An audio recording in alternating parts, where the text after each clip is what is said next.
Hello everyone, this is Teacher Summer and I'm back again for Unit 4. Today we're going to learn about plants. Do you like plants?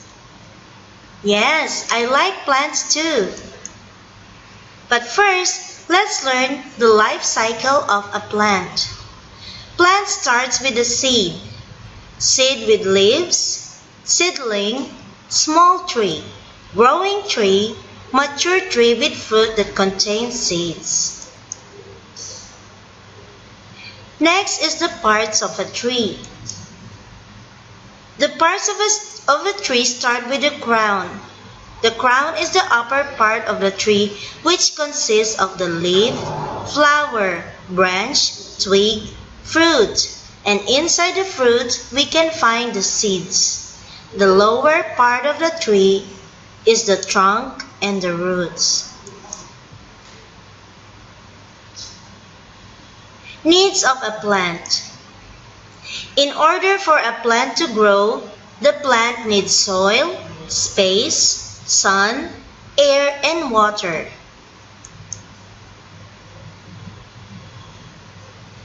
What are the benefits we get from plants? Through plants, we can have shelter. We can have raw materials such as books and planks. We can also have vitamins, clothing. We can have food such as fruits, vegetables, and we can also get oxygen through plants. Through oxygen, we can have healthy bodies. And the plants also help the environment and produce rain.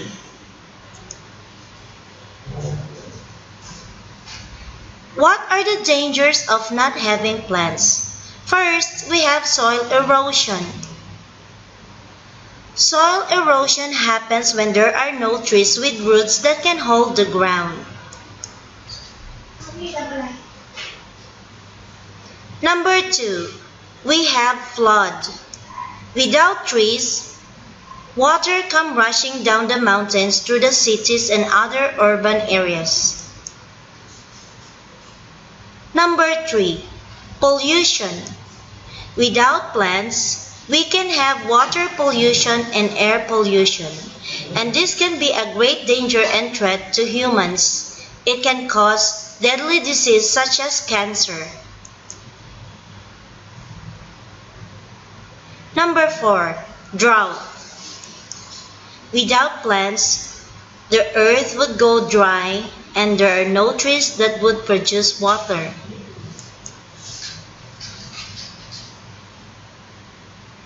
This can create number 5, which is wildfire. Because of global warming, without the trees, wildfire happens in the forest. So we need to save the earth. We need to learn how to take care of plants. First, we need the basics, which is prepare the soil and the pot. As we plant, we need to dig and till the soil to help the plant grow faster. We also need to add water every day. To save planet Earth, we need to plant more trees. And more trees. And more trees. So we can have a greener, safer planet Earth. We love plants and we love the Earth. Goodbye everyone, this is Teacher Summer. I hope you enjoy our lesson, Plants. See you next time!